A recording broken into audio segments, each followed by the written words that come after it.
एक हैं ये समझ लें तो शोक की निस्सारता समझ में आएगी। ज्ञानवान हर परिस्थिति को पूर्णतया स्वीकार लेगा। वो प्रवाह के विरुद्ध नहीं, उसके साथ तैरता है।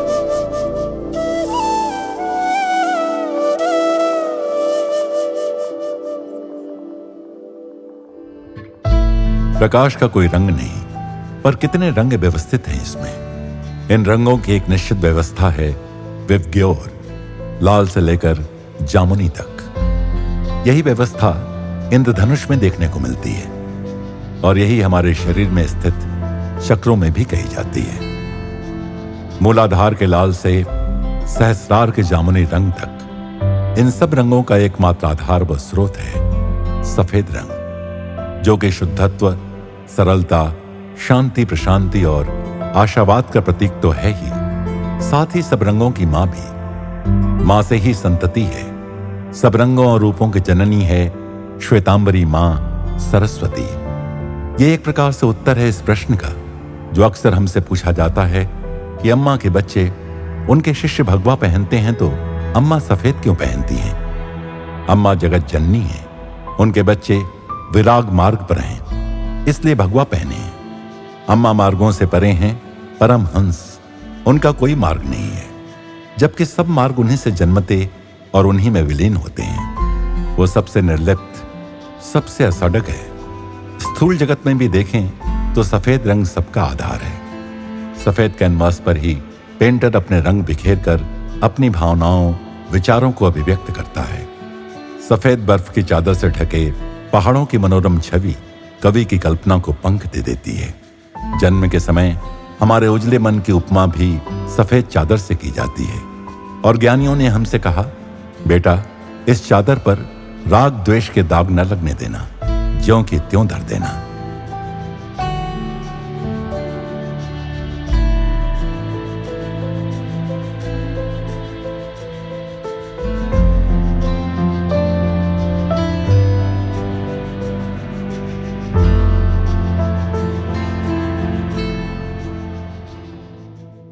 प्रेम स्वरूप और आत्म स्वरूप आप सबको नमस्कार। എല്ലാം ഒന്നാണെന്ന് അറിഞ്ഞാൽ അതെല്ലാം നിസ്സാരമാണെന്ന് അറിവും നമുക്ക് ജനിക്കും. അങ്ങനെയുള്ളവർക്ക് ഏത് സാഹചര്യം പൂർണ്ണ മനസ്സുകൊണ്ട് സാധനം ചെയ്യാൻ കഴിയും. അവർ ഒഴുക്കിനെതിരെ നീങ്ങുന്നവരല്ല, ഒഴുക്കിനൊത്ത് നീങ്ങുന്നവരാണ്. धर्म एवं संस्कृति की स्थापना हेतु भगवान जब इस धरा पर अवतरित हुए वो दिन कहलाया जन्माष्टमी। भगवान की दिव्य जीवन चरित्र एवं शिक्षाओं से प्रेरित लाखों लोग आज भी सत्य व धर्म के पथ पर चल रहे हैं। उनकी मनमोहक लीलाएं जहां सबका मन हर्षित मुदित करती हैं, वहीं उत्थित भी करती हैं। परमात्मा की भावना करने और पूजा करने के लिए किसी नाम रूप की आवश्यकता है।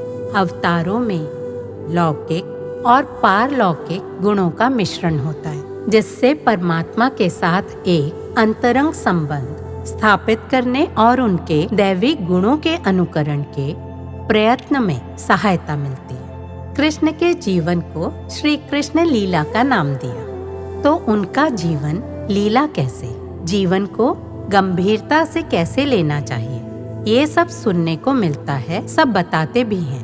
पर कृष्ण का जीवन और कर्म लीला था, ये संकेत देती है उनकी अमिट मुस्कान।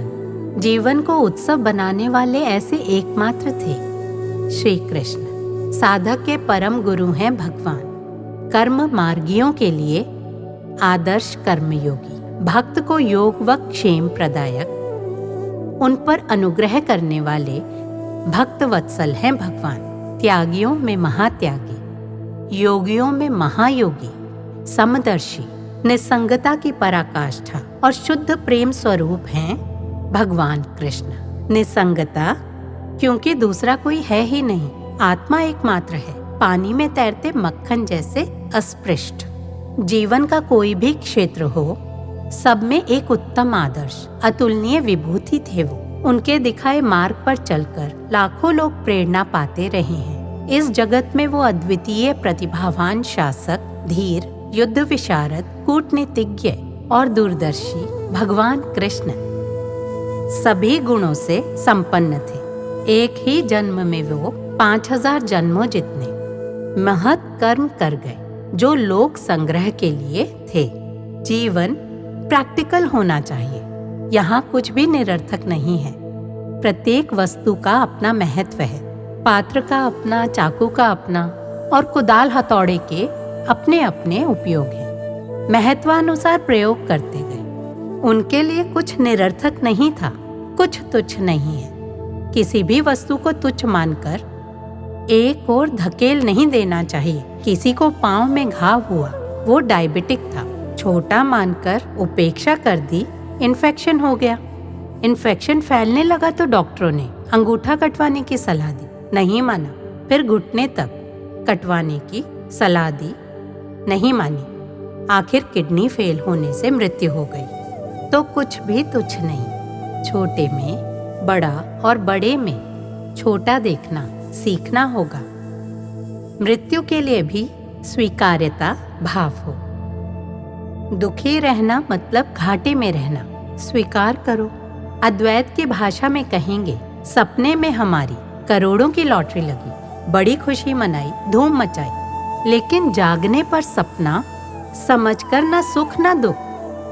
ऐसे ही मृत्यु को भी स्वीकारो। शास्त्र ज्ञान से संभव है। दुख क्यों, जाने वाला गया। दुखी रहने से डिप्रेशन हो सकता है। कितने ही लोग डिप्रेशन के शिकार हो जाते हैं।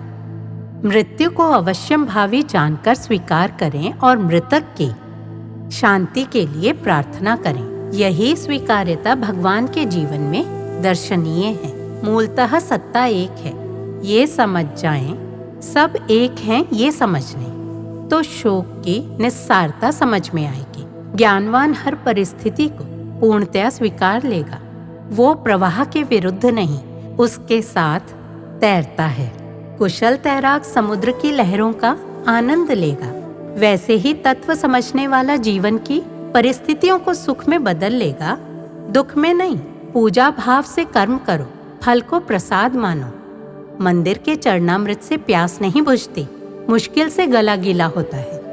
हलवा या खीर प्रसाद में मिले और उसमें चींटी हो या मीठा कम हो तो भी हम शिकायत नहीं करते, ना ही लड़ाई झगड़ा करते हैं। जो मिले स्वीकारते हैं। कृष्ण का जीवन था प्रवाह। इस प्रवाह में उन्होंने कोई भूमिका अस्वीकार नहीं की। हर भूमिका का 100% निर्वाह किया, तभी हर परिस्थिति का सामना मुस्कान के साथ कर पाए।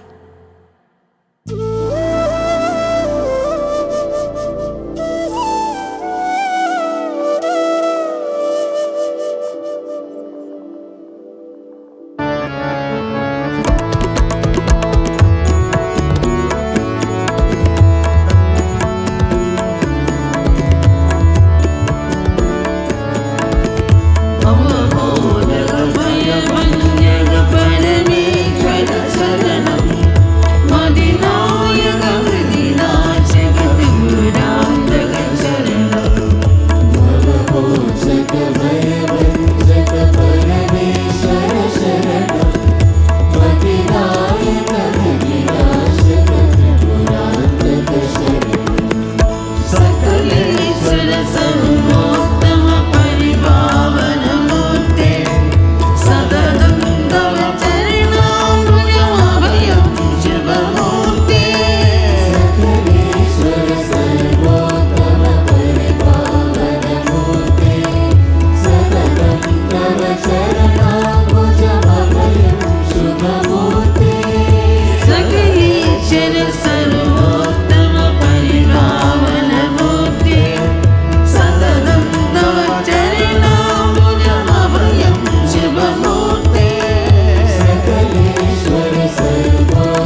अरब सागर की चमकती लहरों के किनारे बसा फोर्ट कोची कोची का ऐतिहासिक हृदय है। इसका नाम पुर्तगालियों द्वारा बनाए गए किले इमैनुअल से पड़ा।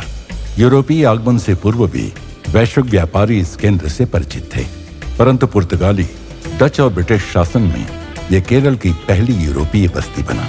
आज भी पुराने बंगले और होटल पुर्तगाली, डच, ब्रिटिश वास्तुकला के अनूठे मिश्रण की कहानी कहते हैं। एर्नाकुलम शहर से मात्र 14 किलोमीटर दूर फोर्ट कोची अपने चीनी मछली पकड़ने के जाल, सांस्कृतिक विविधता और कालातीत आकर्षण से मन मोह लेता है।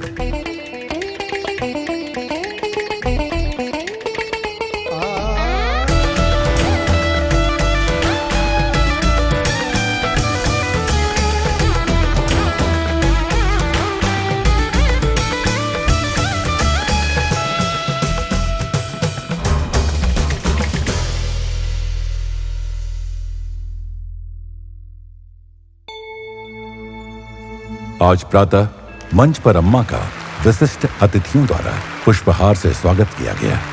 श्री हिबी ईडन, लोकसभा सदस्य, श्री गोविंद के भारतन, केरल उच्च न्यायालय के अधिवक्ता, सेना स्टाफ के उपाध्यक्ष श्री शरद चंद्रन, मलयालम सिने स्टार श्री सलीम कुमार, श्री सुबी सुरेश तथा नीरपारा लिमिटेड के स्वामी श्री के.के.आर. कर्णन।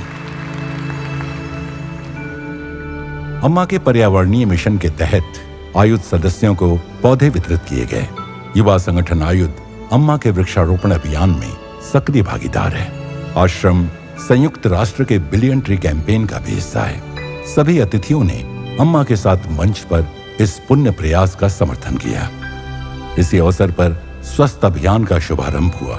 आयुध कोची का युवाओं को धूम्रपान व मादक पदार्थों के दुष्प्रभावों से जागरूक करने का नवीन प्रयास।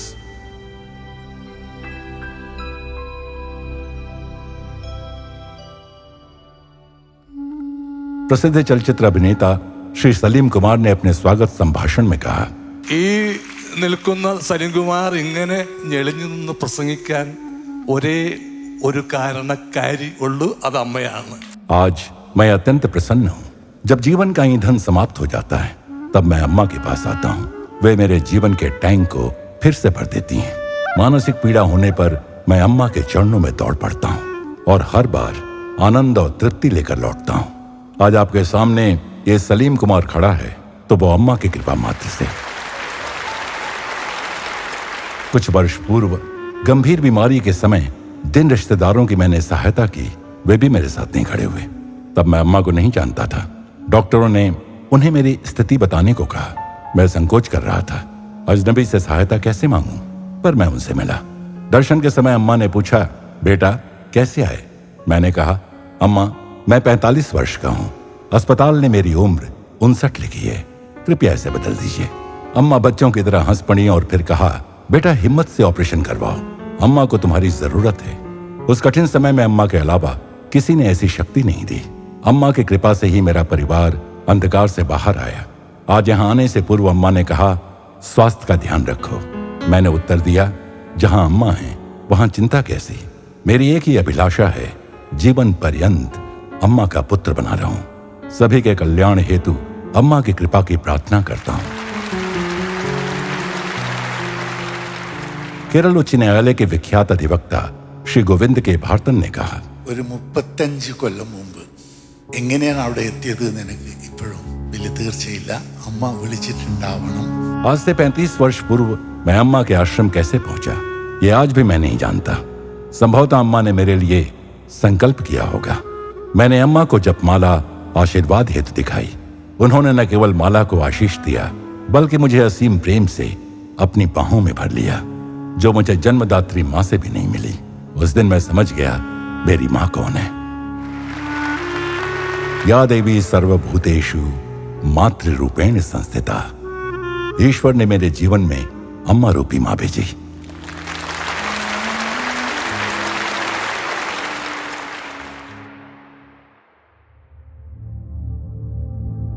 सभी के साथ अम्मा ध्यान में बैठी। उनका मुख्य लक्ष्य है बच्चों को उनके स्वयं के आत्मस्वरूप से जोड़ना, ईश्वरीय चेतना की ओर ले जाना।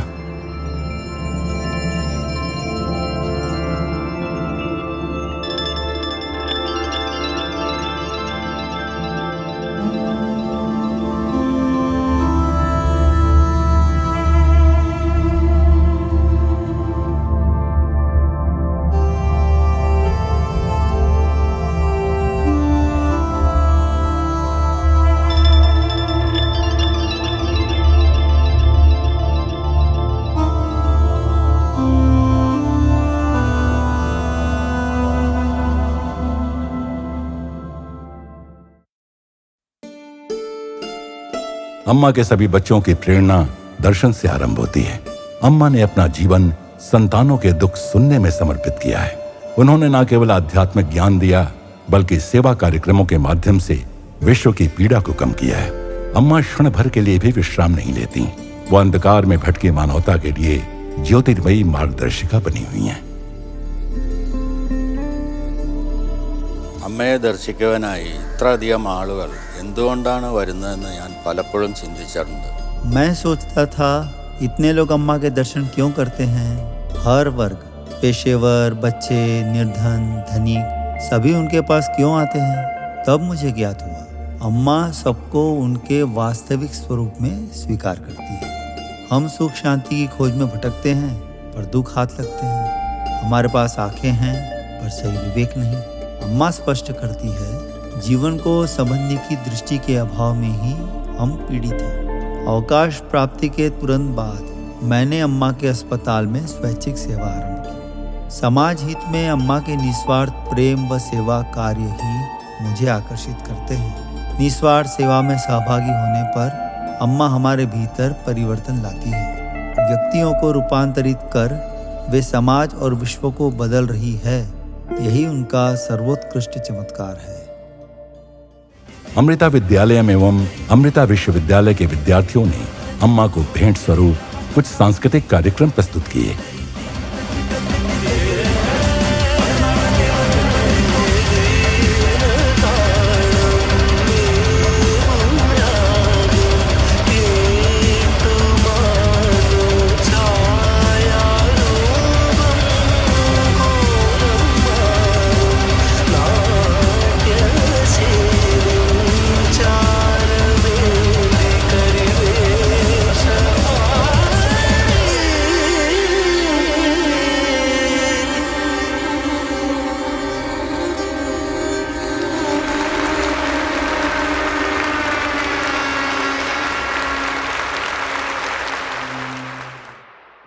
फैमिली എന്ന് പറയുന്നത് ഞാൻ എൻ്റെ അമ്മ അമ്മൂമ്മ मेरे परिवार में मैं, मेरी माँ, दादी और बड़े भाई थे।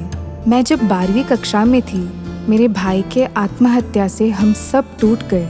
परिवार गहन निराशा में डूब गया। तभी कोच्चि ब्रह्मस्थानम में अम्मा के आगमन का समाचार मिला। हमने उन्हें अपना दुख सुनाया। अम्मा ने सांत्वना दी, बच्चों चिंता मत करो, अम्मा सदैव तुम्हारे साथ हैं। ये शब्द दूसरों को साधारण लग सकते हैं पर हमारे लिए तो विश्वास के नींव बन गए। आज भी अम्मा हमारी शरण स्थली है।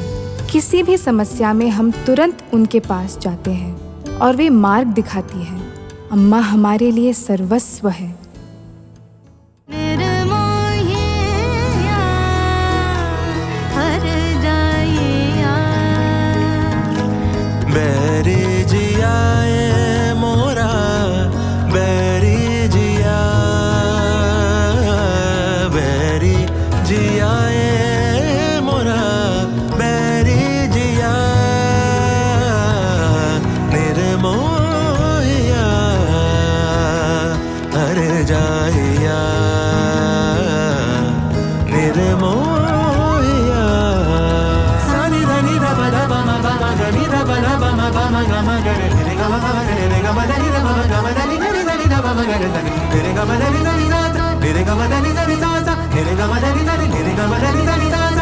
अगले एपिसोड में कोच्चि कार्यक्रम के अंतिम दिन की और झलकियां।